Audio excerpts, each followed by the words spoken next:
저는 뭐 어떤 이 세상적인 기술은 아무것도 없습니다. 그러나 예수님이면 어떻게 하실까를 늘 생각을 하면서 늘 그 대답을 해 드리지요. 근데 공통점이 하나가 있더군요. 어떤 사람, 제가 제일 많이 상담을 한 사람이 그냥 뭐 끈질기게 어려서부터 태어나면서부터 저 이북에서 태어나서 뭐 자라면서 뭐 이 박정희 시대 때 고통당하고 전두환 시대 때 고통당하고 그것도 외갓집은 어땠고 뭐 이거 엄청 길어지겠구나 하는데 이 안에 한이 맺혀 있는 거예요, 사람이요. 그러니까 이 사람은 늘 눈 뜨면은 보는 사람이 있으면 그 얘기만 하는 거예요. 그 얘기만 가만히 보니까 한이 맺혔기 때문에요. 야, 이거 큰일 났구나 하고 그러다가 제가 포기를 해버렸어요. 그냥 그래, 그냥 끝까지 한번 들어줘 보자 해가지고 제가 잘 기억은 안 납니다만 아마 4시간, 5시간을 들었던 것 같아요. 4시간, 5시간이요. 했던 얘기 또 하고 이게 했나 안 했나 여러 사람들에게 해가지고 이게 잊어버려가지고 또 여기를 했나 안 했나 모르니까 여기서 혹시 제가 좀 전에 이 얘기 했나요? 그러고서 안 했다고 하면 이거 또 할까봐 무조건 하지도 않은 얘기 하셨죠? 좀 전에 그 얘기 하셨죠? 하면서 듣는데도 그렇게 오래 하더라는 거예요. 이게 나이 든 사람은요, 한 얘기 한지도 모르고 또 하고 그리고 저하고 상담한지도 모르고 또 들어와서 또 그 얘기를 또 하고요. 연세 많으신 분들이 들어오면 저 얘기 또 하겠구나 저분 하면 틀림없이 그분 다시 또 그 얘기를 하고 한 번만 상담하시면 되고 나머지는 다른 사람들에게 좀 양보를 하셔야 하는데 하는 사람들이 계속 이렇게 많이 들어오시는 경우가 있습니다. 젊은 분들은요, 참 보면은 좋은 사람들이 있는데 본인이 상담할 걸 잊어버릴까봐 딱 메모를 해와요. 딱 이렇게 메모를 하고 그러면서 첫 번째는 이 질문입니다 하면 얼른 간단하게 질문을 해드리고 두 번째는 이겁니다 하고 열심히 또 받아 적어요. 어떤 사람은 상담한다고 하고 들어와가지고 자기 얘기만 시큰해요. 여기 또 성경 말씀까지 집어넣어가면 이거 설교인가 아니면 간증인가 앉아서 그렇게 예 할렐루야 예 아멘 아멘 하고 제가 얘기할 기회도 안 드리고 그러면 참 감사했대요 오늘 이렇게 들어주셔서 그러고 나가는데 저분 왜 왔을까? 하여튼 그런데 이렇게 참 와서 간단하게 얘기해 주면 무슨 얘기인지 너무 많이 상담을 해보니까 그저 요점만 한마디만 딱 얘기해 주면 다 알아먹어요. 무슨 얘기인지 다 알아먹어요. 나이가 많이 먹으면 몇 가지 증상이 있어요. 옛날 얘기를 그렇게 다들 하더라고요. 옛날 얘기. 요즘 일어난 얘기를 가지고 목사님 이 문제가 있습니다. 이 문제를 기도해 주십시오. 이 문제는 제가 어떻게 해야 됩니까? 이러면 얘기를 해 드릴 텐데 그게 아니고 옛날 얘기를 자꾸 대부분의 사람들을 만나보면 옛날 얘기를 해요. 저희 아버님을 만나봬도 야 말이야 내가 말이야 예전에 말이야 이렇게 이 길을 걸어가는데 재밌어요. 그분은 어쩌면 그렇게 얘기를 재밌게 하는지요. 그냥 가는데 내가 떡을 먹고 싶은데 말이야 이게 돈이 없어요. 그냥 저놈의 떡을 좀 이랬으면 얼마나 좋겠냐. 이게 재밌어서 저도 빨려 들어가요. 그냥 얼마나 그냥 맛있게 그냥 떡을 먹는 것서부터요. 이놈의 떡을 먹을 때 씹을 때 여기 달라붙잖니 그러면 손가락으로 이걸 하고 얼마나 재밌게 하시는지 몰라요. 설교하실 땐 제가 안 들어봤어요. 그래서 잘 모르겠습니다만은 어떻게 하시는지 모르지만은요. 옛날 얘기를 참 많이 했어요. 한 번은 아버님 부산에 이제 있는 머무시는 곳에 가봤는데 떡들이 다 곰팡이 난 떡들이 하여튼 여기저기 냉장고에도 떡이 가득 여기저기 가득 왜 이렇게 떡을 이렇게 버리시고 웬 떡이에요? 내가 말이야 여기만 오면은 시장을 다니는 맛에 여기저기 시장 다니면 아주머니들이 떡 파는 그 골목이 있대요. 아주머니들이 쭉 떡을 판대요. 바다다가 내가 저 어렸을 때 일본을 가게 됐는데 아버지가 달랑 차비만 주셔가지고 일본을 가라고 해서 일본을 탈 배를 이제 거기까지 황해도 연백에서부터 와가지고 이제 배를 타려고 하는데 배가 그렇게 고프더래. 어린아이가 밥값도 제대로 안 주셔가지고. 근데 그 떡장사들이 일본 가는 배에 그냥 막 떡을 와서 팔고 그러는데 다들 이 모자를 쓴 애들서부터 자기 또래 그 신사들서부터 떡을 사 먹는데 배고파가지고 그냥 난간에서 그 떡 파는 사람들만 보고 이렇게 그냥 떡 먹는 사람들만 보고 있었는데 어느 떡 파는 아주머니 한 분이 이제 거의 이제 뿌 하고 이제 배가 떠나려고 하니까 아버지를 계속 보고 있었던지요, 떡을 갖다가 이거 애따 이 떡 먹어라, 떡 먹으라고 하더래요. 그래서 얼른 잡아다가 얼마나 맛있게 먹었는지 모른대요. 그런데 내 나이가 이제 90이 되고 보니 그 아주머니의 생각이 나서 언젠가 한 번은 부산에 있는 이렇게 골목으로 시장을 가는데 떡 파는 아주머니들이 있는데 그 아주머니들이 생각이 나서 이건 도무지 그냥 지나갈 수가 없더래요. 그 근처를 가면 항상 가서 이 아주머니에게도 사고 저 아주머니에도 사고 저 사람에게 사가지고 와서 갖다 놓은 게 여기저기 놓고 떡들이 이렇게 꽉 차게 됐다고 하는 얘기를 하시더라고요. 근데 얘기하실 때 보면은 항상 그때의 옛날 어렸을 때 얘기, 또 많은 나이 연세에 드신 분들하고 얘기를 해보면 그랬지 하고 항상 옛날 얘기, 이 얘기하는 거예요. 이게 나이 먹은 사람들의 특징입니다. 왜 옛날 얘기를 이렇게 하실까? 저도 안성 얘기를 참 많이 하잖아요. 안성에서 고생했을 때. 왜 그러냐면 앞날에 별 볼 일이 없는 거예요. 이제 앞날에는 소망도 없고 그냥 미래에 대해서 별 볼 일이 없으니까 옛날에 그 참 재밌었고 화려했고 그렇게 재밌었던 그 때의 얘기를 하는 것 아니겠습니까? 제가 믿음이 전혀 없었던 어린 시절이 있었어요. 교회는 싸움판이어서 저는 하나님이 없다고 생각하고 살아갔으니까 믿음이 하나도 없을 때죠. 그때 저희 아버님이 능력을 받으셨습니다. 이제 이렇게 해서는 안 되겠다고 생각하셔가지고 목회 이렇게 하다 안 되겠다 해가지고 산에 가서 굴을 파고 미숫가루하고 물들 갖다 놓고요, 산에서 안 나왔대요. 하나님 능력 주실 때까지 안 나가겠습니다 하다가 이제 성령의 불을 받고 그러고 내려오셔서 부흥 강사가 되셔서 이제 그 일들을 부흥 강사의 일을 하시기 시작하니까 아버님 주변에 누가 많이 모이느냐 하면 부흥 강사들이 그렇게 많이 모이셨어요. 저희 집이 아주 아지트가 돼서 부흥 강사분들 오셔가지고 뭐 그냥 쟁쟁한 그 시대에 가장 유명했던 분들이 마가의 다락방에 오셔서 여기서 집회들을 하시고 저희 아버님 댁에서 그렇게들 많이 이런 같이 놀고 얘기하실 때 어린 제 마음에 저거 가짜들이다 그렇게 생각했던 게, 야야 신목사 이거 봐 일어나, 이게 어떻게 하는 거냐면 말이야, 성령 받아라 하고 소리를 질러야 돼. 그러니까 이분은 그거보다도 툭툭툭툭툭툭툭 이게 좋은 거야. 이게 서로 다들 뭐 이러면서 받아라 할 때는 말이야, 받아라 이쪽에서 받아라 그러다 뒤집어지는 거야. 뭐 이런 얘기들 하는데 뭐야 저거, 어린 마음에요. 이분들 다 가짜들 아니야 하는 마음을 갖고 있었어요. 그런데 가짜건 진짜건 하여튼 알지 못하지만은 늘 부흥 대성회 이럴 때엔 교회가 발칵 뒤집히는 거예요. 그냥 옛날에는요, 저 어렸을 때는 뒤집어져요. 막 성령의 역사하시던 때인지 몰라서 그런지 몰라도 막 교회가 막 다 뒤집어져요. 이런 정도가 아니에요. 이런 정도가 아니었어요. 그런데 자기들의 죄들을 일어나서 막 고백을 하는 거예요. 여기저기서 막 일어나는 거예요. 난 참에 서리를 했다.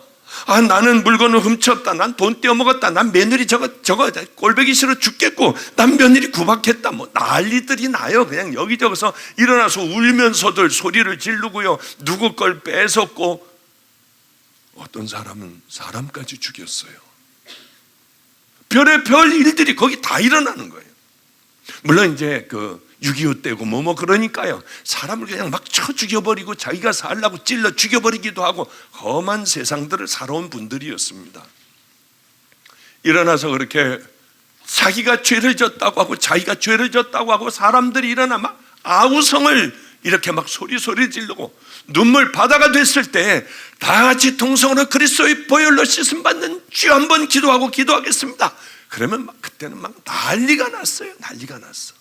그랬던 어렸을 때의 기억이 제가 있습니다. 그런데 참 놀라운 사실이 하나가 있어요. 이 시대에는 교회에서 당신들 죄인이고 내가 죄인이라고 하는 이 소리를 듣기가 어렵게 되었습니다. 안 그렇나요? 우리가 얼마나 처죽일 죄인인지, 벌레만도 못한 죄인이고 우리는 놔두면 지옥 갈 수밖에 없는 죄인이라고 하는 그런 소리를 전 그렇게 설교를 많이 들어보는데 이 설교를 듣기가 어렵다고 하는 거죠. 왜 이렇게 되었을까? 여기 신학생들이 꽤 있고 목사님들이 꽤 있습니다. 그런데요,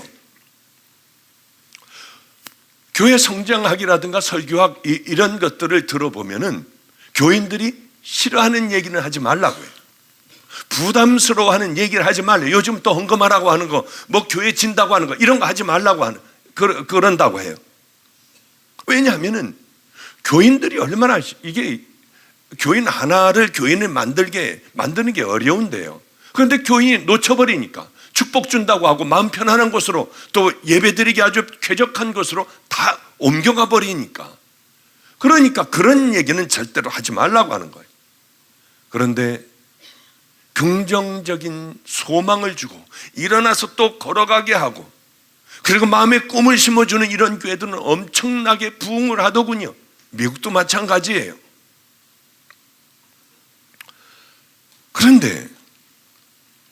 그러니까 다들 긍정적인 얘기를 해주고 축복받는 얘기를 해주고 위로받는 얘기를 해주고 소망을 품게 하는 얘기를 해주고 이 땅에 소망을 품게 해주는 얘기를 해주고 누가 이렇게 해서 뭐 얼마를 바쳐서 이 사람이 이렇게 잘 됐다고 하면 그 사람을 간증을 시키고 그래요.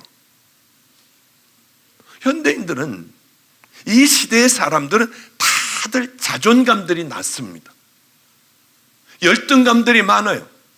그래, 나는 못났지, 난 공부도 못했고, 그래, 나는 뭐 부모에게 이렇게 학대를 받고 자라났고, 나는 그래, 저 사람에게 저렇게, 그래, 남편에게 아내에게 이렇게 나는 눌려 지내고, 이렇게 이런 취급을 받았고, 이런 아픔이 있고, 다들 열등감 가운데 살아가요.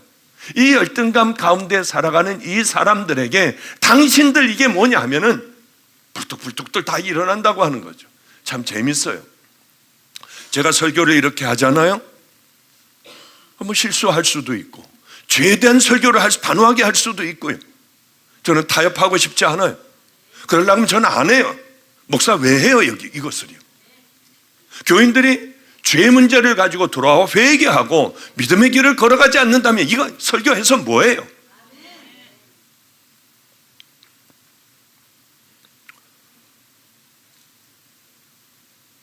그런데 많은 사람들이요, 열등감이 있으니까 이런 얘기들 하면 화를 내요. 화를 벌컥벌컥 내요. 그럼 남에게 어떻게 용서해달라, 내가 싫은 사람에게 어떻게 가서 하게, 그건 목사님 믿음 아니냐, 이러면서 막 얼마나 공격들을 많이 하는지 몰라요. 설교할 때마다. 그래서 얼마나 괴로운지 몰라요 사실은. 그러는 모양이다 해도 원색적인 비난들을 하고 하면은 힘이 떨어지는 건 사실이에요. 이게 왜 그러냐면 회개에 대한 얘기를 들어보질 못했기 때문에 오면은 이게 건드리니까 아픈 거죠. 옛날에는 어땠는 줄 압니까?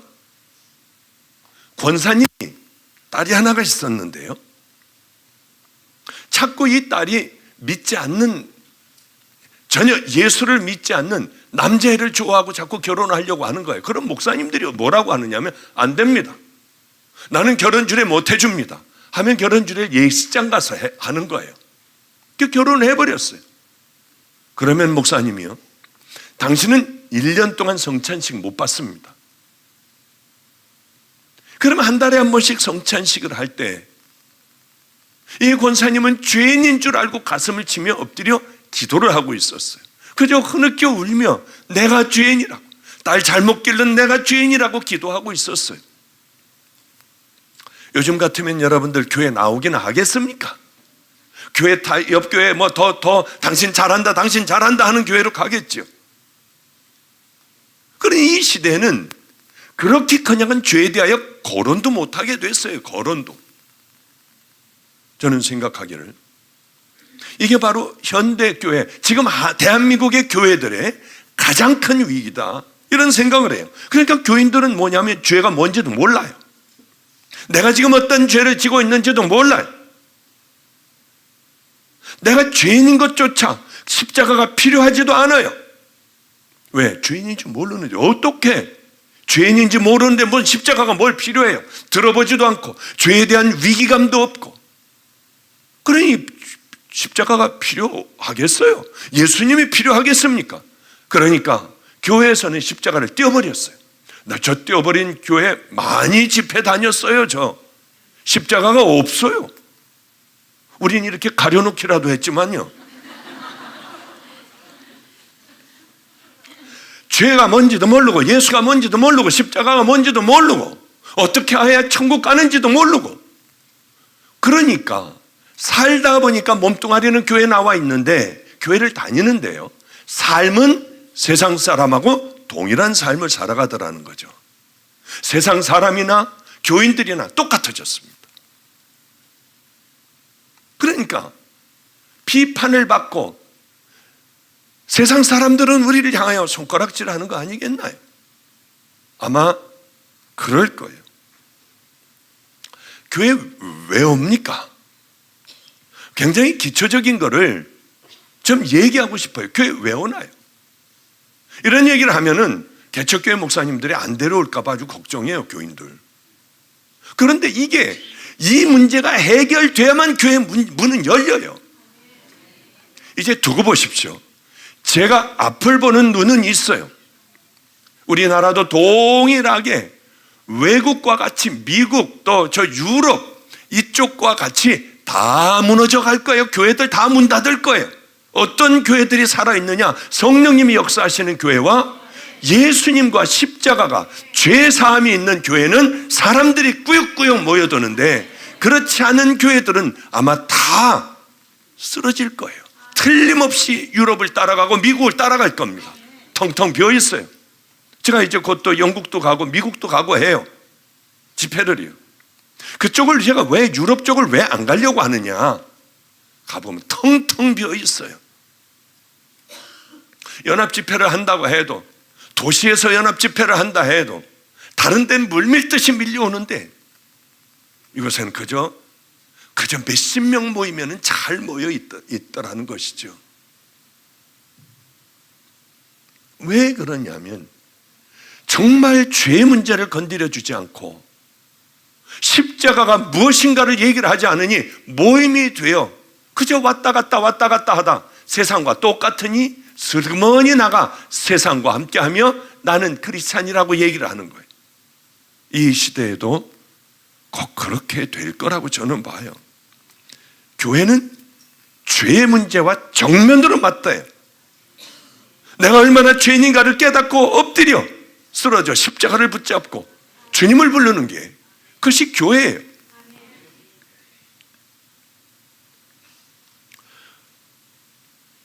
그리고 그것으로 끝나는 것이 아니라 죄의 값은 사망입니다. 그건 지옥이에요. 여러분들이 이렇게 죄를 짓고 가만히 있다고 하면 그건 여러분들은 사망이고 지옥입니다. 죄를 지을 수밖에 없는 인생들이에요. 그런데 죄의 값을 우리는 치러야만 구원을 받을 수가 있는 거지요. 돈으로도 안 돼요. 이건 희생이 따라야 합니다. 죽어야 돼요. 내가 죄를 지었으면 하나님은 의로운 분이니까 저를 죽여버리셔야지, 죄는 그렇게 해서 끝나버리는 거예요.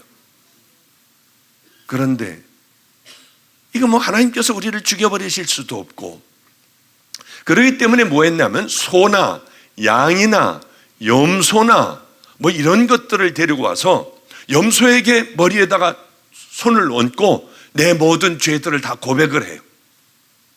그럼 이 내 모든 죄가 염소에게 들어가게 되죠. 그래서 광야에 나가 염소를 죽여버리는 거예요. 그래서 염소가 희생이 됨으로 말미암아 내 죄가 사해지는 거죠. 그게 구약의 죄사함의 방법이었습니다. 그러니 처음에는 내 모든 죄들을 이 염소에게 다 이게 그렇게 기도하여 다 그 염소가 가져가게 하여 염소를 잡아버렸어요. 그런데 이게 계속되니 아무렇지도 야야 한 마리 잡아, 한 마리 잡아. 야, 다 죄들 다 고백해. 야, 빨리 가서 잡아, 빨리 가서 잡아. 아, 이거 또 찜찜한. 야, 한 마리 갖고 한 마리 또 갖고 와. 이게 이렇게 되게 되는 거죠. 정말 내 죄를 고백하고 하나님 앞에 단칼에 죄가 희생이 되는구나. 그것이 아니라 내가 이렇게 목이 잘려 피를 다 뿌리고 죽어가야 하는데, 그래, 이렇게 정말 감사하다, 이런 생각을 가져야 하는데 그렇지 않더라는 거죠. 아, 그래 가면서 야, 염소 한 2마리만 갖다 놔라. 그리고 범죄를 저지르고 가서 염소에게 손을 대고 기도하고 그걸 잡아버리는 거예요. 우리가 이렇게 되기가 쉽죠. 하나님은 이제 더 이상 그 냄새도 맡기도 싫으니 내게 더 가져오지도 말아라. 우리 주님은, 하나님께서는 단호하게 그렇게 말씀을 하세요. 왜냐하면 하나님은 그렇게 해서 회개하고 돌아오길 바랬는데 이 인간이라고 하는 작자들은 또 범죄하고 또 범죄하며 그 식으로 살아가니까요. 그래서 하나님께서는 우리에게 예수 그리스도를 주셨죠. 그래서 우리가 죽어야 할 죄인이 모든 죄들을 다 예수님에게 우리는 다 전가를 하고 하나님의 모든 진노는 예수님에게 다 쏟아졌습니다. 하나님의 분노가 다 쏟아졌어요. 아버지요, 이럴 줄은 모르셨을 거예요. 예수님도 어찌하여 나를 버리시나이까. 정말 하나님이 자기를, 예수님을 버리시는 줄 알았어요. 목마르다. 그리고 예수님은 거기서 단번에 제사 지내게 되었고요, 우리들의 모든 죄값을 예수님이 다 치렀어요. 이제 우리는 뭐 하면 되느냐? 그 예수님을 믿고 우리들의 죄를 십자가의 보혈로 씻겨져야만 한다는 거죠. 그 조건은 뭐냐? 그 조건은 죄를 버려야 해요. 그런데 우리가 죄를 증오하지 않는다면, 생각만 해도 정말 지겹고 구토가 날 정도로 생각만 하면 내 자신에게 침을 뱉어버리는 그러한 죄에 대한 그러한 마음이 없으면 우리는 또 잡아요. 또 붙들게 돼요. 하나님 앞에 그렇게 예수 그리스도의 보혈로 씻기고 울고불고 난리를 폈어도 죄를 미워하고 저주하는 마음이 없다면 우리 또 이걸 붙잡게 된다고 하는 거죠. 하나님, 죄에 대하여, 내가 저지른 그동안의 모든 죄에 대하여 저주하게 하여 주세요. 생각만 해도 소름 끼치게 해 주시옵소서. 그 기도를 우리는 참 많이 해야 될 거예요. 그런데 교회를 다닐 때 병 낫기 위해서, 사업이 잘 되기 위해서, 자녀들이 어떻게 축복받기 위해서 이런 마음을 가지고 교회를 다니며 목사들은 그 양들이 원하는, 바로 그 원하는 그 얘기들로 축복을 해주고 하니 이 교회에 구원이 있겠습니까? 레위기 16장 36절에 보면 이렇게 기록되어 있습니다. 이는 너에게 안식일 중의 안식일인즉 너희는 스스로 괴롭게 할지니 영원한 지킬 규례니라. 이게 뭐냐면은, 이는 너에게 안식일 중에 안식일인즉, 주일날에는 너희는 스스로 괴롭게 할지니 영원히 지킬 규례라 했습니다. 안식일 날은 우리가 괴로워해야 돼요. 고통스러워해야 돼요. 교회에 와가지고 이런 얘기하는 사람들이 있습니다. 교회 오면은 마음이 편안하고 주님 품에 안긴 것 같고 이제는 그럴 수도 있어요. 찬양을 하며 막 평안 가운데 있고 그럴 수도 있지만은, 그러나 교회는 오면 괴로워해야 될 시간들이에요. 교회 나와 하나님 앞에 예배를 드리며 우리는 죄의 문제로 괴로워해야 돼요.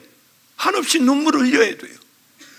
그리고 기뻐해야 돼요. 왜? 그리스도의 보혈로 우리들의 죄들이 씻어져 이제는 정결한 믿음의 신부들이 되는 바로 그것이 교회여야 합니다. 교회 와서는 딴 얘기 들을 필요 전혀 없어요. 딴 얘기를 들으려고 하면 절대로 안 돼요. 저는 절대로 교회에서 그런 이런 기쁨과 그냥 축복과 이런 얘기 안 해요. 왜냐하면 교회는 무엇이냐? 죄 얘기를 듣고요. 우리 마음이 찔리고 우리 마음이 교회 오면은 괴로워 어쩔 줄 몰라 하며 이 모든 것들을 예수 그리스도의 보혈로 씻기고 돌아가는 것, 그 장소가 교회이어야 해요. 교회는 맞아요, 코이노니아 맞아요, 교제도 해야 되지만 쓸데없는 세상적인 교제들, 이거는 하나님 앞에 벌 받아요. 우리에게 그렇게 세상적인 모임을 갖고 서로들 놀고 막 왔다 갔다 하고 하느라고 하나님께서 예수 그리스도를 십자가에 못 박으셨습니까? 그분을 예배하라고 주님께서는 그렇게 하셨습니까? 십자가는 코미디가 아니에요. 십자가는 뽕짝이 아니래도요. 주님 앞에 가보면 알 거예요. 거룩하고 엄숙한 곳이에요. 예수님이 십자가에서 돌아가신, 모든 죄를 다 뒤집어 쓰시고 돌아가신 은혜의 장소가 바로 교회라고 하는 것이죠. 예배 시간은 그런 거예요. 여러분들에게 예배 시간은 어쩐지 몰라도 저에게는 생명과 같이 귀한 시간입니다. 허물과 죄로 죽었던 너희를 살리셨도다. 맞습니다. 이제 말씀을 좀 여러 사람들이 설교 말씀보다 목사님 뽑기를 해주세요. 뽑기를. 그거 없애면 절대로 안 됩니다 하고 뭐가 그렇게 좋은지요. 근데 가장 더 중요한 것은 우리들이 이 시간에 내가 얼마나 죄인인가 나를 바라보는 거예요. 일주일에 한 번씩은 죄 문제를 해결하고 우리들이 그동안에 지었던 모든 죄들을 해결받고 지나가야지, 머리 위에 우리들의 모든 죄들을 산더미같이 쌓아놓으면 언젠가는 무너질 날도 있다고 하는 거죠. 이 말씀 한 말씀만 드리고 끝낼게요. 죽은 사람은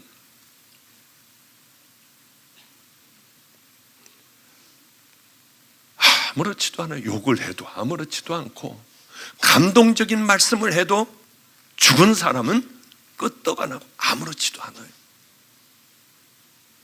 영적으로 죽은 사람은 교회에서 어떤 줄 압니까? 죄 얘기를 해도 아무렇지도 않은 거예요. 왜? 죽었으니까요. 아무 두려움도 없어요. 이러니 와서 아무렇지도 않게 그저 시시덕거리고 예배 드리고 아무렇지도 않게들 모여서 그저 놀다가 먹고 그리고 돌아가는 것 아니겠습니까? 10년, 20년, 30년 복음을 들어도 죽어있지 않은 거겠어요? 죽어있지 않겠어요? 왜? 영혼이 죽었기 때문에. 내가 그렇다고 하면 하나님 앞에 이 밤에 다시 한번 기도를 해야 돼요. 하나님, 나 살려주세요. 이것이 두렵고 무섭고 여러분에게 떨려야 합니다. 그래야 우리는 살아날 수가 있는 것이죠.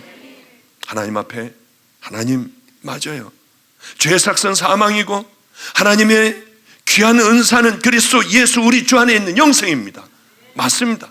영원한 생명을 위하여 우린 이렇게 오늘 이 밤에도 모였어요.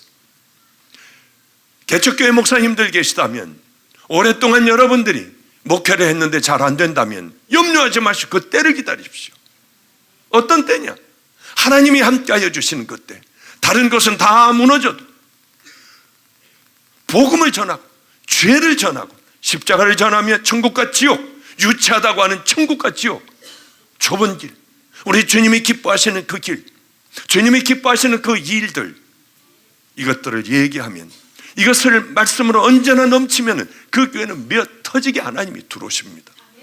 하나님이 또한 많은 하나님의 자녀들을 모아주실 거예요. 왜냐하면 하나님이 목말라 하는 이 땅의 교회들이기 때문에요. 결국은 하나님이 승리하시는 은혜의 귀한 자녀들이 될 수 있을 겁니다.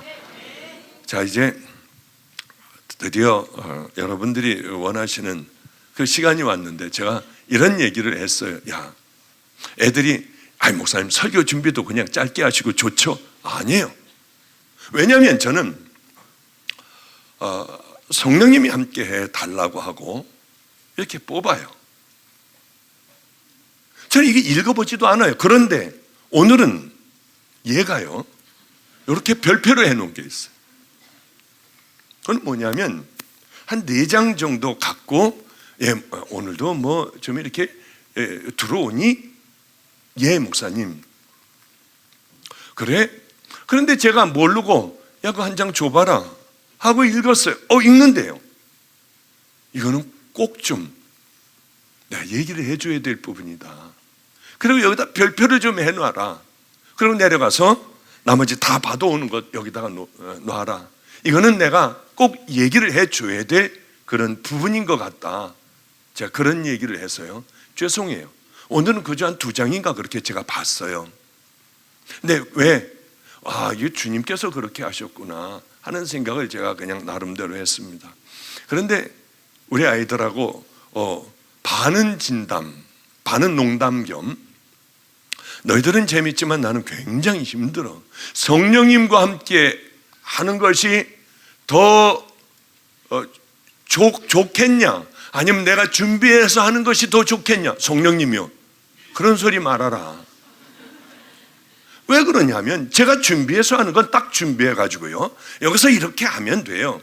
그런데 성령님하고 하는 거는 대책이 없습니다.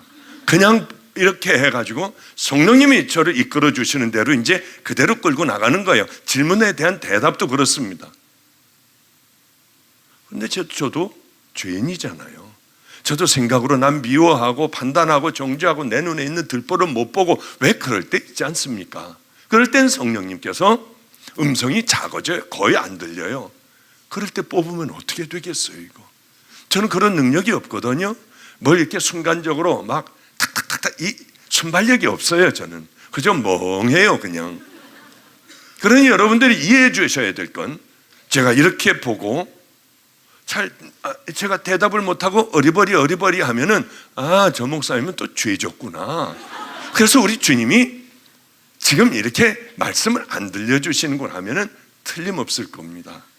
그러니 저도 두렵고 떨리는 마음으로 이렇게 이 시간을 맞게 되는데, 다들 좋아하는 시간이지만 저에게는 정말 가슴이 벌렁거리는, 주님이 함께 해주실까 안 할까 하는 그런 시간이에요. 이 성령님하고 함께 하다 보면은 죄를 짓잖아요. 그 음성이 작아져요. 그리고 꼭 안 들릴 때도 있고요. 그러면 뭐 죽으라고 또 기도해야 되고, 뭐 또 이거 잘못이었나 저거 잘못이었나. 정말 이 성령님과 동행은 정말 힘든 과정들이고 어렵구나, 이거는. 근데 이거는 무슨 얘기인지 알아듣는 사람 이 안에 있고, 모르는 사람들은 아마 죽어도 모를 거야. 이건 뭔 얘기야 할 거야 아마.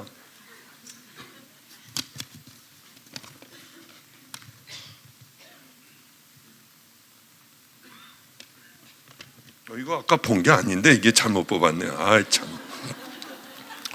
고난에 대해 궁금합니다. 목사님 설교 말씀 중에 고난이 끝날 즈음에 마음의 고난이 거의 끝나간다는 마음이 들었는데 상황은 달라지지 않았다고 하셨는데요. 그때 주님께 향한 목사님의 마음은 어떠하셨는지요? 고통스러웠는지, 감사하셨는지, 사랑을 깨닫게 해주셨는지. 이게 무슨 말이냐면은, 제가 안성에서 있을 때 너무 힘든 그 세월이 주님 만나고 좀 풀어질 줄 알았는데 계속 고난인 거예요. 교인들도 한 명도 없고요. 주님 만나고 13년이라는 세월이 정말 바르게 걸어왔으면 교인도 주셔야 하는데 교인도 한 명도 없고, 몸은 아파서 죽어가고요. 그리고 하는 것마다 다 안 돼요. 강패 애들 만나가지고 얘네들 한번 똑바로 해보겠다고 하는데 이놈들은 때리고 모욕을 당하게 하고, 먹을 것은 없어가지고 굶고 있는데요. 여러분 한번 한 이틀만 굶어봐요. 그냥 금식 말고, 금식은 을에 굶는 거겠거니 하고 주님 붙잡지만은, 그냥 굶는 거는요, 하루만 굶어도 죽어버릴 것 같아요. 너무 힘들어요. 심장이 팍팍팍팍팍팍팍 뛰어요. 이틀 굶으면은 그 다음에 앞에 눈이 안 보여. 가서 누구한테 길거리 지나가는 사람에게 동냥을 좀 해볼까?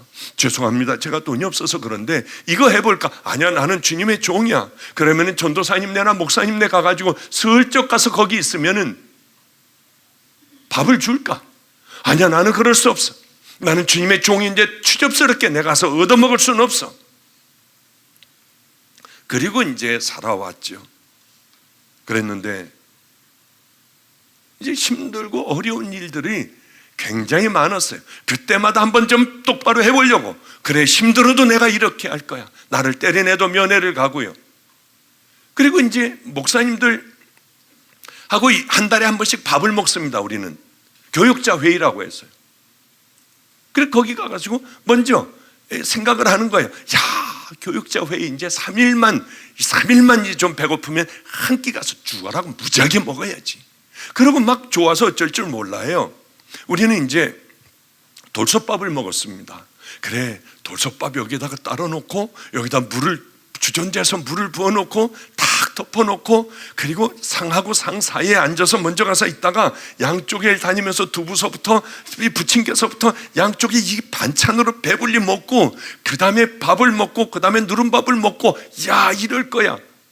그러고 이제 뭐 너무 회의가 그렇게 긴지요. 그냥 끝나자마자 가서 거기 가가지고 가서 앉아서 기도하고 있는 거예요. 상하고 상 사이에 가가지고.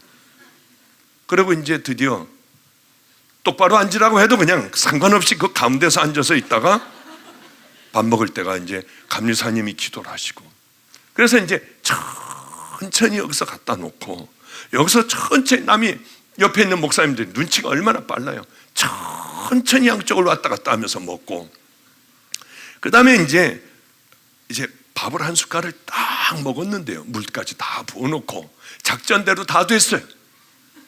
한 숟갈을 딱 넣는데 이게 정말 기가 막힌 거예요. 씹을 수가 없어요 이걸.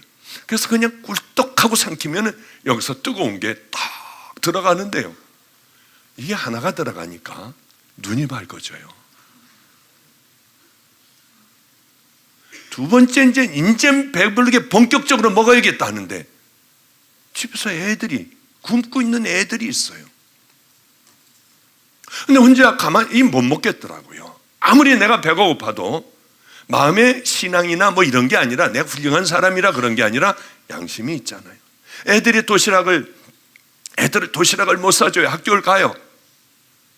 얘네들은 가가지고 도시락 젓갈만 있으면 돼요. 얌마, 일로 밥 줘, 일로 줘, 일로 갖고 와 하면 애들이 다 갖고 와서 이제 실컷 먹을 수가 있어요, 얘네들은.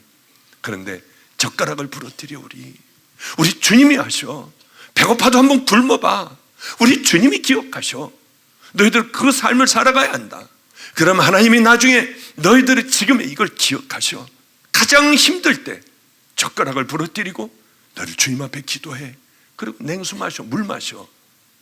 아니, 저는 애들에게 이렇게 얘기해 놓고 저만 가서 아무도 안 보는 목회자 먹는 데 가서 꾸역꾸역 먹는다는 게, 이게 양심이 이게 허용이 안 되더군요. 그래서 젓가락을 놨어요. 숟가락도 다 놨어요. 제 옆에 뚱뚱한 목사님, 왜 그러니에요? 왜 얼굴도 그러니에요? 얼굴색도 안 좋고. 저 소화가 안 돼서 그래요. 정말 안 먹어? 예. 지 밥그릇에다 세상에 이걸 덮는데요, 이게 돌아버릴 것 같더라고요. 그냥 오면서도 어떻게 해야 하나. 전도하다가 핑 돌아요. 그래서 이렇게 쭈그러뜨리고 앉아있다가 일어나려고 하면 도무지 세상이 빙빙 돌아요. 그런데 청파리아 터미널, 바로 버스 터미널 옆에 청파리아에서 찐빵 찌든 걸 탁 문을 열었는데 겨울인데요, 짐이 확 하고 저한테 하필이면 오는지요. 가서 하나 짚고 도망가려고 했대요. 그러다가 이렇게 그 횡단보도에서 파란불 들어오길 기다리는데 찐빵만 보는 거예요. 파란불 들어와도 안 갔어요. 찐빵 보느라고. 그런 인생을 살아갈 때요, 그렇게 살아갈 때, 그러다 이제 파란불이 들어와서 이제 건너가는데 난 거지구나, 나는 생거지구나, 정말 뭐 의사고 뭐고 어쩌고 저쩌고 이런 거 다 쓸데없이 나는 거지구나 하고 오면서 울었어요. 하나님, 거지부터 다시 시작하게 해주세요. 그런데 바로 이때에 어떤 사람이요, 이걸 잘 들으셔야 돼요, 100만 원을 보내온 거예요.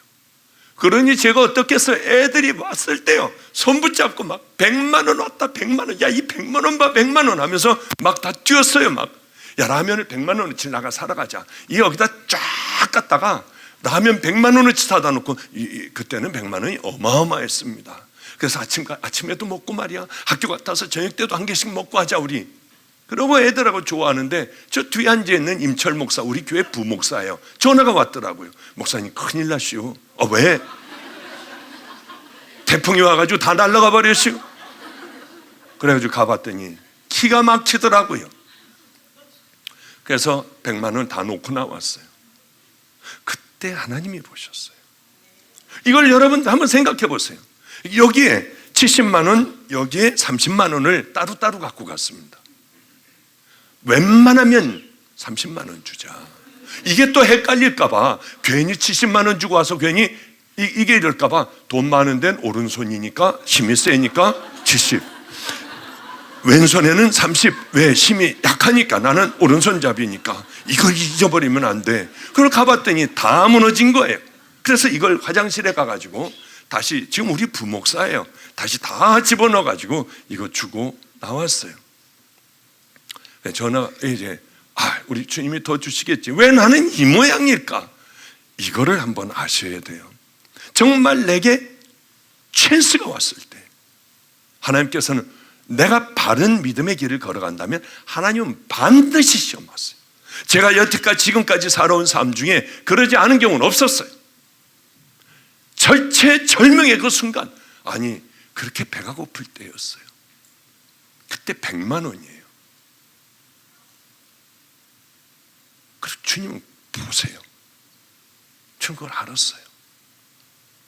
화장실 가서 다 주고, 그리고 오면서 거지 같은 놈, 10만 원이라도 빼놓지 거지 같은 놈, 이러고 와요. 이제 올 때는요. 그러나 더 주실 거야. 안 주시더군요. 그런데 한참 시간이 지났어요. 정말 제 처음에 그렇게 받아본 게 그때예요. 처음으로 받은 거예요. 200만 원을 누가 주더군요. 이야, 드디어 이게 100만 원을 줬더니 2배로 들어왔다. 맞다 하는데 또 전화가 왔어요. 제 임목사가. 왜 그러냐면 이제 다 됐대요. 목사님 오셔가지고 말씀 좀 전해달래요. 거기 가봐야. 지금 왜 가요? 전 그런 데는 안 갑니다. 왜냐하면 이거 목사님이 이렇게 돈을 주셔가지고 이게 이렇게 되고, 그 자리는 왜 가요? 갈 필요가 없잖아요. 전 욕을 많이 먹었어요. 돈만 보낸다고, 물건만 보내고 사람은 나타나지 않는다고. 왜? 나타나면은 이 목사님 이게 감사하고 할렐루야 우리가 살았어요. 그 소리 들을 이유가 뭐가 있어요? 그냥 안 들어도 그만, 들어도 그만인데, 듣고서 저는 그렇게 생각합니다. 내가 선행을 베풀고 짜장면 한 그릇이라도 먹으면 그럼 주님에게 받을 거 없을 거 아니에요. 그걸 왜 받아요? 안 가요. 전 욕먹어도 안 가요. 아예 그냥 도와준 인간들하고는 아주 고개 돌려버려. 어쩔 수 없이 찾아서 문 열고 들어오면 그거 어쩔 수 없죠. 그러나 제가 인사받으러 간 적은 없어요. 그리고 여러분의 절체절명의 순간에, 그때 딱 하나님께서 내 앞을 딱 지나가게 하시는 거 있다면 잘 기억하세요. 내 이익을 다 던져버리세요. 그리고 하나님이 기뻐하실 것을 해버리면 돼요. 200만 원이 왔는데 이제는 무조건 라면부터 무조건 사놓고 보자 하고 전화 받았는데 이제 또 온 거예요. 이게 기가 막혀요. 어떻게 됐나? 목사님 다 됐습니다. 와서 설교해 주시죠. 근데 물어보지 말아야 될 걸 물어봤어요. 그 나오는데 러닝셔츠 입고 다 주고 가던 그 청년은 뭐야? 아예 대학원 다니는 전도사님이고 개척교회를 하고 있는데 당뇨병입니다. 그런데 이번에 학비가 없어서 학교를 관둔답니다. 학비가 얼마인데? 200만 원이요. 진짜요? 200만 원이래요. 근데 또 이게 마음에 와서 다 걸리더군요. 그래? 그러면 나는 빼. 누구누구 엄마가 자기 아들 위해서 기도해달라고 하고 나한테 보낸 돈인데, 내가 임목사한테 온라인으로 보낼 테니까 나는 쏙 빼버리고 그 사람들을 기도해달라고 하고 줘. 그래서 끝나버렸어요. 이런 일련의 몇 가지의 일들이 있는데 이상하게요, 이제 다 끝났다. 고난이 왜 이런 생각이 들까? 이 말도 안 되지. 이게 무슨 고난이야? 내가 살아가는 방법이지. 근데 왜 자꾸 이제 다 됐네, 이제 거의 다 터널을 통과했고 이 앞이 환한 앞이 있네. 아니, 전도를 하려고 해도 그 생각, 자려고 해도 그 생각, 이 생각이 자꾸 나지만은 늘 그 고난은 그 다음 날도 계속됐어요. 그것도 그 다음 날도 계속되고요. 그러던 어느 날, 그 다 얘기할 수는 없지만 그러던 어느 날이요, 애들 학교를 보내고 무릎을 꿇고 있는데 내 종아, 내 종아, 그런 소리가 들렸어요. 주님이구나 알고 엎드려서 전 그냥 아무 대답도 못하고 너무 서러웠어요.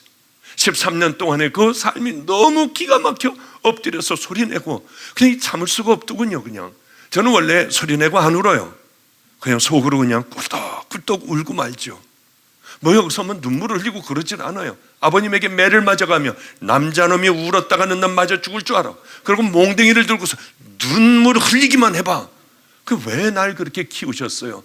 강하고 담대하게 키우려고 했지. 근데 그것 때문에 이 마음에는 아직도 절대로 울어서는 안 된다는 게 이 안에 어려서부터 있었어요. 어쨌든 간에 그런 참 기가 막힌 힘든 일을 겪고 내 종아하시는데 눈물이 얼마나 나는지요. 그때는 막 통곡을 했어요. 통곡을 했어요. 여러분들에게 간증하지 못한 것들이 여기 80%예요. 80%. 하나님하고 저거만 클러봐야 될 것들이 여기 대부분이에요. 너희들은 몰라. 이 안에 뭐가 있는지 너희들은 몰라. 제가 우리 아이들에게 늘 그렇게 얘기합니다. 그런데 그때는 악을 쓰고 울었어요.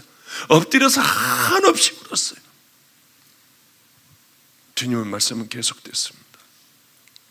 내 종아, 내가 다 봤다. 우리들의 삶 속에 그것이 저기에는 큰 믿음이에요. 내 몽학선생이 되어 있어요. 내가 다 봤다. 하나님은 여러분들이 어떤 일들을 하며 어떻게 살아가시는지 하나님은 다 아세요. 모르시는 것 같죠? 우리가 잊어버려도 하나님은 하나 잊어버리시는 것이 없어요. 회개한 죄만큼은 다 잃어버리시지만은 그러나 우리들이 지은 모든 죄들은 하나님은 일일이 다 기억하고 계신다고 하는 것이죠. 내가 다 봤다. 얼마나 더 울었는지 몰라요. 그때서부터 막 여기 시험이 들기 시작하는데요. 그럼 왜 밥을 안 주셨을까? 그럼 왜 깡패들에게 도망갈 때 왜 날 붙잡게 하셨을까? 별의별 생각이 없어. 이게 참 주책이죠. 막 그때 막 서러우니까 막 다 생각이 나는 거예요. 그러면 주마등같이 탁탁탁탁 지나가게 하셨고요. 제 그 삶들을 지나가게 하셨고 하나님은 저를 쓰시겠다고 하셨어요. 그러면서 이제 그 후에 너는 이제 이곳을 떠나게 될 거야. 내가 너를 들어 쓰기 시작할 거다 하면서 저는 인천에 오게 되었고 상상하지도 못하는 지금 여기까지 오게 되었죠. 질문은 두려워 말고 기다리세요. 하나님의 때를 기다리세요. 내가 정말 바른 믿음의 길을 걸어가고 결단하고 걸어가며 하나님의 때를 기다리시면은 그 때는 반드시 옵니다. 그런데 만약에 내가 죽는 그날까지 그 때가 안 왔다고 해봐요. 그것도 감사하잖아요. 안 쓰시면 어때요? 하늘나라의 모든 상급 다 쌓아놓고 우리 주님 앞에 가서 많은 면류관을 받으면 되잖아요. 안 쓰셔도 괜찮고 나를 쓰신다고 하면 열심히 일하면 되고요. 그런데 솔직한 얘기로 인간적인 얘기 한번 해볼게요. 쓰임 안 받는 게 훨씬 행복해요. 이 땅에선 훨씬 행복해요. 쓰임 받으면요 너무 힘든 싸움이에요. 나하고의 싸움이 늘 통곡하는 싸움이에요. 눈물 흘리는 싸움이에요. 피눈물 흘리는 싸움이에요. 얼마나 정말 바로 가기가 어려운 줄 아세요? 그거는 제가 상상할 수가 없어요. 가장 사랑하는 것도 잘라버려야 되고요. 주님 나라 위해서 돌아서야 하고 정말 가장 귀한 것, 내게는 없으면 생명 같은 먹을 것도 다 잘라버려야 돼요. 하나님 앞에 쓰임받는 믿음의 사람들 행복한 것 같습니까? 이 땅의 삶으로 보면은요, 사도 바울이 참 행복할까요? 그렇지 않아요. 하나님의 사람들 다 거꾸로 막 십자가에 못 박혀 죽고 창에 찔려 죽고 짐승들이 다 뜯어먹어 죽고 그것도 굴 속으로 돌아다니고 짐승같이 살아갔어요. 근데 사람들은 뭘 원하느냐? 그 안에 들어가 있는 보화는 다 팔아 살 생각은 안 하고 그것들만, 겉으로 나타난 화려한 것들만 따라가려고 애를 써요. 이건 참 바보 같은 일들이죠. 거기에 대한 대가는 혹독하게 치러요. 그러나 만군의 여호와 하나님, 이 땅을 모든 것들을 만드신 하나님이 우리를 사랑하신다 하고 나 같은 벌레만도 못한 것을 쓰신다고 하니 그저 충성할 따름이죠. 예, 기다리십시오. 그러나 그저 기다리는 것이 아니라 죽도록 하나님 사랑하는 마음으로 하나님이 원하시는 바로 그 일들을 하면서 기다리시면은 쓰지 않으셔도 괜찮아요. 쓰실 때 여러분의 생명을 드리면 될 겁니다.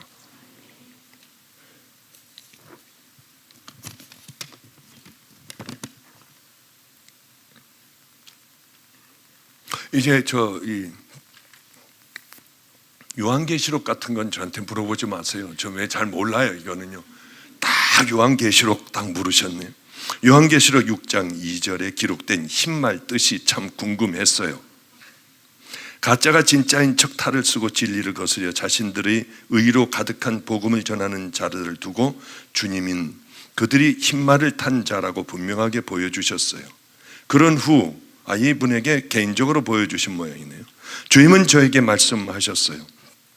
내가 길이요 진리요 생명이니 나로 말미암지 않고는 아버지께로 올 자가 없느니라고. 제가 알고 있는 흰말의 의미를 목사님을 통하여 말씀하시는 주님의 음성으로 다시금 듣고 싶었어요. 감사해요. 방주교회 성도 아무개.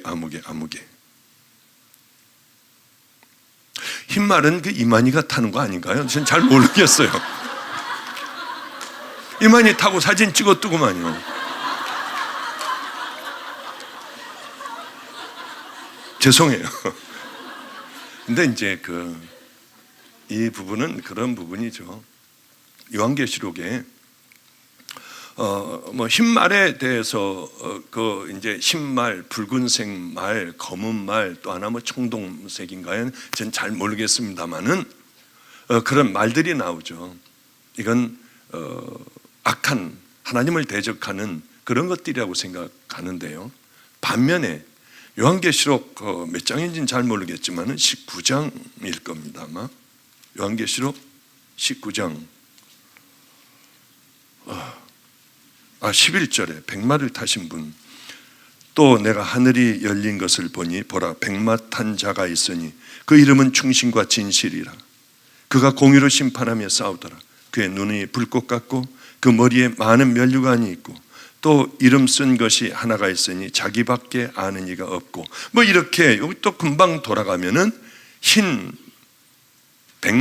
말을 탄 분이 나오는데 이분은 예수님이죠. 그러니까 이런 겁니다. 저쪽에서는 흰 말을 탄 게 아주 하나님을 대적하는 자이지만은 또 이쪽에서 이렇게 보면은 흰 말을 탄 것이 예수님을 또 상징하고도 있죠. 저는 제일 모르는 게 요한계시록이에요. 저에게 요한계시록은 묻지 말아 주셨으면 좋겠어요. 왜냐하면은 제일 어리석은 사람들이 있습니다. 베리칩을 받아야 하느냐 말아야 하느냐, 이거 말아야 한다고 하면 저 교회는 저건 저주받은 교회고 전 구원도 없는 교회인데 저 왜 저런지 몰란다. 아니다, 이놈의 그냥 이게 무슨 놈은 이게 그렇게 이게 666이라고 당신이 어떻게 아느냐, 성경에 나와 있고 이런 싸움을 할 필요가 없어요. 이거는요. 왜 그런 싸움을 하는지요? LA에 집회 갔는데 서로들 난리들이 났더군요. 두 패로 딱 갈라졌어요. 제가 그래서 주님 저 어떻게 해요? 이거 목사님 의견을 밝히래요. 연합 집회 하는데 쫙들 목사님이 앉으셨는데 이쪽은 베리칩 받아야 된다. 이건 베리칩은 아무것도 아니니까 받지 말아라. 이 사람들이 앉아가지고 연합 집회를 하는데요. 저보고 묻더라고요. 그래서 야단을 쳤어요. 성령님에게 물었죠. 성령님 저 이거 어떻게 해야 돼요? 큰일 났어요. 야단을 쳐라. 야단을 쳤어요. 아니 쓸데없는 거 갖고 이거 왜 그러느냐. 내가 구원받았느냐, 내 양들이 구원받았느냐, 이게 중요하지. 어떻게 이거 뭐 지금 있지도 않은 그걸 받아야 되느니 말아야 되느니 그러느냐. 정말 받지 말아야 될 때면 하나님의 사람들 하나님이 딱 보하여 주실 거고, 받아도 된다고 하면은 아무렇지도 않게 받을 거다. 그러니까 이런 거 갖고 싸우지 말고, 이 받아야 지옥 가고 받지 않으면 뭐 이게 뭐 어떻게 되고, 그거는 예수 그리스도의 보혈이 가르는 거지 베리칩이니 뭐니 이런 것 아니니까. 그것이 받아야 되는지 안 받아야 되는지 난 모른다. 그러나 가장 중요한 것, 지금 당장의 당면에 있는 하나님의 말씀대로 살아가는 것, 사랑하고 용서하고 좀 좁은 길 걸어가고 십자가의 보혈로 날 씻기고 죄들을 좀 열심히 죄들과 싸우고, 그거 해야 되지 않느냐 그랬더니 역시 목사님 대단하시대요. 한 명도 피해간 사람이 없었는데 역시 목사님 그러시다고 하더라고요. 이게 한 번 구원은 영원한 구원이냐, 아니면 한 번 구원은 영원한 구원이 아니다, 이것 가지고 싸울 필요 전혀 없어요. 왜냐하면 아리까리 하니까 양쪽을 주장하는 거 아니겠어요? 아리까리 하니까. 그런 건 어떻게 하느냐, 묻어둬 버리세요. 그냥 흰말은 뭐냐, 이거 이만희가 닫지, 그냥 그렇게만 알아두시면은 아주 별 문제 전혀 없어요. 그거는. 그래서 이렇게 저렇게 해석될 수 있는 거는요, 구태여 해석해서 날짜까지 잡어 그걸 얘기하려고 하지 마세요. 그러다 이단들 되는 거 아니겠습니까? 잘 모를 때는 이쪽도 주장이 있고 저쪽도 주장이 있으면 덮어버리면 돼요. 그런데 이건 요한계시록을 보면 맨 그런 말투성이더군요. 그래서 그냥 쭉 저는 한번 읽고 가면서 이건 예수님의 말이구나, 이건 이만희 말 같다, 그냥 그렇게만 생각하고 넘어가니까, 이렇게도 전 천년 후가 맞냐 후천년 후가 맞냐 이것 가지고 싸울 필요가 아무것도 없어요. 그냥 덮어두세요. 그건 주님이 하실 일이니까. 모르는 걸 왜 자꾸 끄집어서 맞다, 이쪽을 보면 이거다, 저쪽을 그러다 신천지들 되고요, 방송에 이렇게 뭐 난리들 나는 것 아니겠습니까? 자, 이제 그런가요?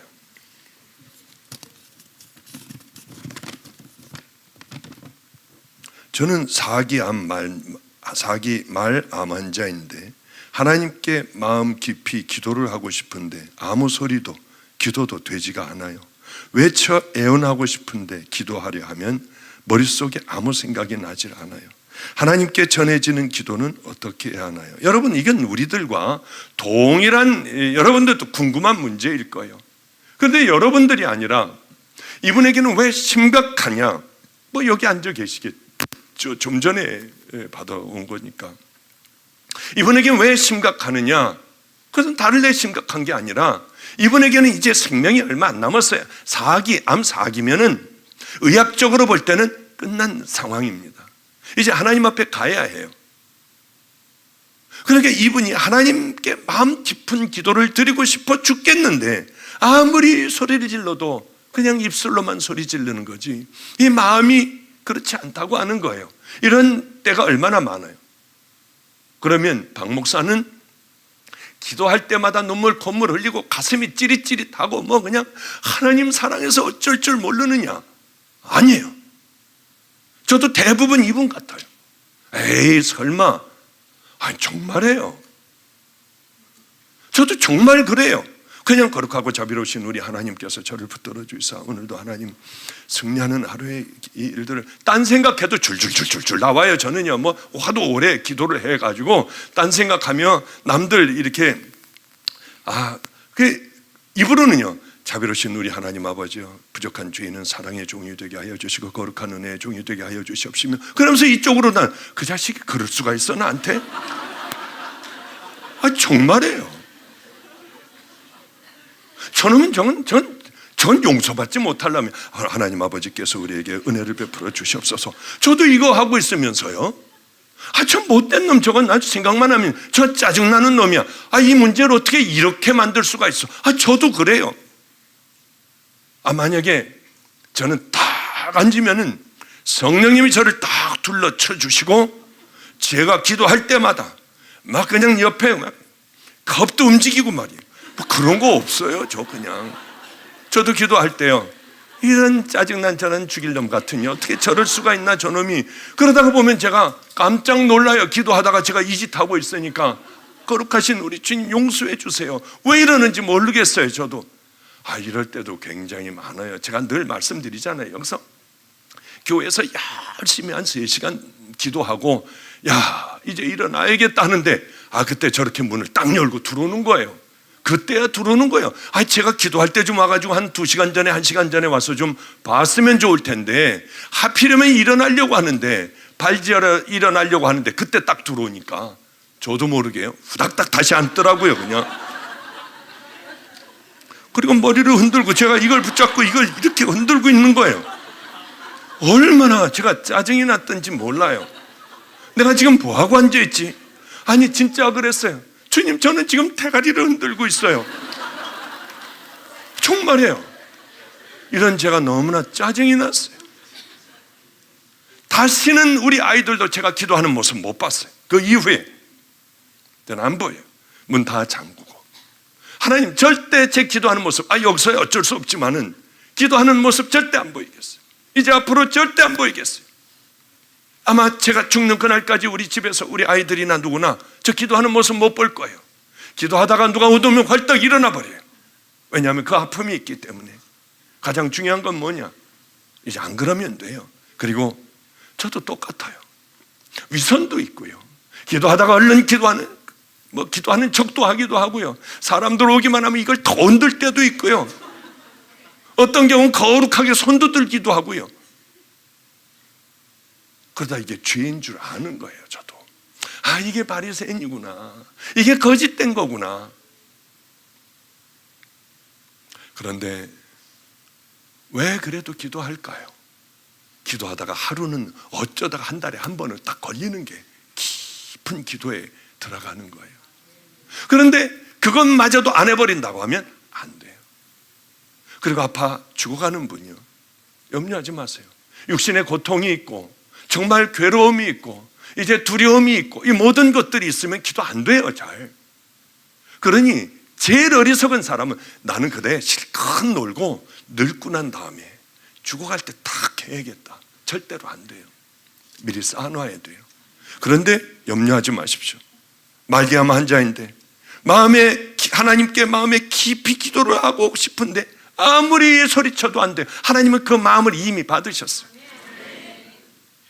하나님은 여러분들이 마각을 쓰고 뜨겁고 그냥 이게 뜨끈뜨끈하고 그래야 여러분들의 기도를 받으시는 게 아니에요. 바로 이 마음이면 하나님께 마음 깊이를 하고 싶어 죽겠는데 아무리 소리를 질러도 안 돼요. 이미 하나님은 다 받으셨으니 염려하지 마세요. 그냥 소리 안 질르셔도 돼요.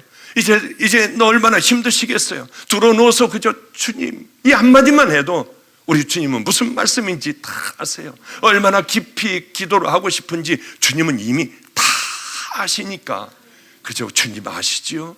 주님 저 아시죠? 이렇게만 기도해도 충분합니다. 이게 하나님께 전해지는 기도는 어떻게 해야 하나요? 지금 가장 귀한 기도를 하고 계세요. 그 기도의 끝만 놓치지 마세요. 그리고 하나님 마음으로 뜨겁게 하나님 기도할 수 있는, 눈물이 흐를 수 있는 그 기도하게 해주세요. 그리고 그렇게 기도하시면은 지금 이 상태로도 아파서 죽어가면서 하나님 앞에 깊은 기도를 하려고 하는 이 마음만 보시고도 우리 주님은 기뻐 어쩔 줄 몰라 하실 겁니다. 하나만 더 보고 우리 끝낼까요? 사랑하고 이건 목사님께서는 하나님 기뻐하시는 뜻대로 결정하고 행하시기까지 어떤 점검 과정을 거치시나요? 확증되기까지 시간이 걸리면 온전치 못한 순종, 즉 불순종이 되는 건가요? 저는 다르게 이렇게 다시 한번 읽어드릴게요. 목사님께서는 하나님이 기뻐하시는 뜻대로 결정하고 행하시기까지 어떤 점검 과정을 거치시나요? 그리고 확증되기까지 시간이 걸리면 온전치 못한 건가요? 이런 말씀입니다. 저는 그냥 살아가요. 이걸 하나님의 뜻일 거야, 그래 이거 이럴 거야, 그러지 않고요. 하루하루 그냥 살아가요. 물론 큰 목표는 천국에 갖다 박아놓고 이 땅에서 내가 꼭 하나님 앞에 한번 기도하며 만들어 보려고 하는 그런 것들은 있습니다. 그러나 제 마음대로 움직이진 않아요. 하나님이 어떤 분들을 통하여 땅을 주시든가 어떤 돈 많은 분들을 통하여 뭐를 짓게 하신든가 하면 전 그때 시작을 하지, 아무것도 없는데 뭘 합니까? 그냥 기도만 하고 기다리고 있죠. 그리고 하나님이 기뻐하시는 뜻이라고 하면 하루 동안에 제가 만나는 여러 사람들과 또 제가 하고 있는 일들 중에 이 어려운 사람들을 골라내고 이 땅에서 굉장히 힘들어하는 사람, 제 힘이 필요한 사람, 예수님을 붙잡아야 될 사람, 제 눈에 띄기만 하면 그건 그냥 안 놔둬요. 반드시 그렇게 해버려요. 뭐가 어떤 희생이 걸리든 하나님이 기뻐하신다 하면 무조건 해요. 좀 전에 말씀드렸지만 100만 원이 오건 200만 원이 오건 상관없어요. 라면 하나를 못 먹고 있던 그때에 주님이 기뻐하시겠다, 이건 주님의 뜻이다, 다 줘버렸어요. 그걸 뭐 계획을 하고 뭐 이걸 순종을 해야 하나 마나 뭐 그런 것도 없이 그냥 밥 먹다가도 한 숟갈 먹다가도 또 먹고 싶어도 그냥 내려놔 버렸어요. 그게 내 마음이었으니까요. 제 마음의 양심이었으니까. 아마 오늘 올라가다가도 뭘 만난다고 하면 저는 반드시 그 일을 해버려요. 그냥 이걸 계획을 하고 불순종인가 순종인가 그거 할 것도 없이 이미 그 삶은 오래전서부터 내게 익어버렸어요. 그 삶이 보면은 그냥 그렇게 해버리는 것이요. 그러게 인천 와서 아버지가 집을 사주셨어요. 이거하고 너하고 동계 사는 끝이다. 얼마나 좋았는지요. 주공 아파트였어요. 애들하고 너무 좋아서 정말 황홀에 까무러칠 것 같았습니다. 춥지도 않아요. 커튼 있는 집에서 사는 거예요. 그래서 애들하고 얼마나 좋아했는데. 그러나 어려운 사람이 있자 저도 모르게 은행 가서 다 뽑았어요. 그래서 다 줬어요. 다 나눠줬어요. 왜냐하면 그렇게 살아오다가 보니까 그게 제 삶이 됐더군요. 줄 것은 외투 하나밖에 없어요. 그럼 외투 벗어줬어요. 가장 귀한 것이라도 그냥 그렇게 줘버렸어요. 저는 뭘 계획하지 않아요. 그냥 보고 만나면 그냥 그렇게 해버려요. 그러다 보니 참 힘들더군요. 제가 그랬어요. 사고 싶은 것도 있고 가보고 싶은 것도 있고, 그런데 그 자리 가면 굉장히 불편해요. 그 갖고 싶은 걸 한번 소유해보면 굉장히 불안해요. 내가 이거 죄 짓지 않았나? 이거면은 저 사람이 이렇게 해줄 텐데, 저거 있으면 저 사람 저렇게 해줄 텐데. 제가 이제 벌써 64세가 되어 연금이 나오더군요. 근데 여기 가장 불쌍한 우리 교인이 아니에요. 조금 말도 몇 마디 안 해봤어요. 그분이 불쌍하더군요. 어저께 다 신청 제가 가서 해가지고 끝냈습니다. 이제 다음 달서부터 저에게는 연금이 나와요. 내 연금. 저분은 평생 가난하게 산 분 같아요. 정말 어렵게 산 분 같아요. 저분 계좌에 평생 내게 연금이 끊어질 그때까지 저분 계좌에다 다 넣어줘라. 그리고 내게는 한 푼 내게 들어오지 말게 해라. 저분에게 다 줘서 행복하게 살게 해라. 제가 우리 전도사, 우리 부목사에게 부탁을 해서 어제 그런 일들을 다 맞춰놨어요. 이제 또 감리교회 연금이 또 나올 것 같아요. 은퇴하면은. 그건 또 그 다음 가장 어려운 사람에게 평생 좀 돌아갈 수 있게 해주면 그분 얼마나 행복할까. 그런 생각을 그저 해요. 뭐가 저에게 들어오면 내게 있으면 그냥 그렇게 해버리면 하나님이 그 다음 나머지 삶은 때로는 이런 생각도 듭니다. 야, 나 이러다가 은퇴하고 쪽박 차는 거 아니야? 근데 나머지는 하나님이 전 분명히 다 해주세요. 제게는 든든한 예수 그리스도가 계시기에 그렇게 뭐 계획하고 그러질 않아요. 계획하고 생각하다 보면 아무것도 되는 일 없어요. 저에겐 눈에 띄는 대로 우리 주님이 기쁘시겠다고 하면 목숨을 걸고 그 길을 향해서 그냥 그렇게 확 다 저질러 버리세요. 그렇다고 하여 남편에게 맞아가지고 눈탱이 밤탱이 돼가지고 쫓겨나가지고 갈 데 없으면 안 되고, 내가 할 수 있는 정도의 범위 내에서는 우리 주님이 기뻐하신다고 하면 그렇게 하면 되겠죠. 마지막 하나 더 볼까요? 뭐 이게 그렇게 좋다고 하는데 저는 이게 왜 좋은지 모르겠어요. 뭐 이게 기네요. 믿지 않는 가족을 위해 중보 기도를 하고 있습니다.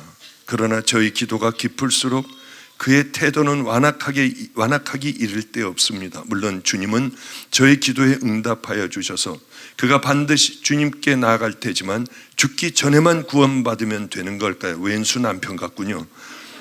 주님은 택하신 백성의 구원을 왜 늦추시는 걸까요? 기왕이면 빨리빨리 주님을 위하여 사용할 수 있게 그렇게 하시면 안 되는 걸까요? 우리 부모는요, 제가 태어나면 주의 종을 만들겠다고 하여 아들이 태어났을 때 기뻐 어쩔 줄을 몰랐대. 할아버지서부터 막 춤들 췄답니다. 왜? 딸만 있는, 제가 이제 장손이 되는 거예요. 장손이. 우리 하나님 앞에 이제 드릴 장손이 있다고. 대를 이을 장손이 아니라 하나님 앞에 올려드릴 종의 대가 이제 태어났다고 그렇게 좋아하셨대요. 그러나 저는 종의 길 안 갔어요. 저는 하나님을 버리고 살아갔어요. 이랬을 때 우리 부모가 몇 년을 기도하신 줄 아십니까? 39년. 39년을 무릎을 꿇고 기도를 하셨어요. 저희 할아버지서부터 하여튼 달러부터 저를 위하여 얼마나들 기도하고 금식들하고 했는지요. 빨리 돌아왔으면 얼마나 좋겠어요. 저도 그렇게 생각을 해요. 고등학교 때 제가 성령의 막 교회에서 막 회개하고 이럴 때 저도 성령의 불을 받아서 신학교를 가고 깨끗하게 세상에 나가지 않고요, 깨끗하게 저를 하나님 앞에 드렸으면 얼마나 좋을까. 저 우리 신학교 다니는 애들 보면 정말 이뻐 죽겠어요. 우리 전도사들 보면요, 세상에 나가 더럽혀지지 않고, 야, 니네들 스탠드 바라는 데 가봤냐? 니네들 나이트 클럽이라는 데 가봤냐 혹시? 니네들 이런 데 가봤냐? 무슨 클럽 가봤냐? 우린 그런 거 뭔지도 몰라요. 너 술 먹어봤냐? 그런 거 몰라요. 그냥 이럴 때 얼마나 부러운지. 더럽혀질 대로 다 저는 세상에 나가 더럽혀진 다음에 부끄러운 육신을 가지고 하나님 앞에 나왔어요. 저도 그래요. 일찍 저를 부르셨으면 얼마나 좋을까. 강제로 딱 부르셨으면 지금쯤 아마 어떤 목사가 됐을까 하면 아마 그렇게 어려서부터 주의 종의 길을 가고, 그리고 지금 큰 교회는 하고 있겠지만 큰 교회가 하는 그 일들을 저도 동일하게 하고 있었을 거다 하는 생각이 들어요. 왜 늦게 불러주셨을까?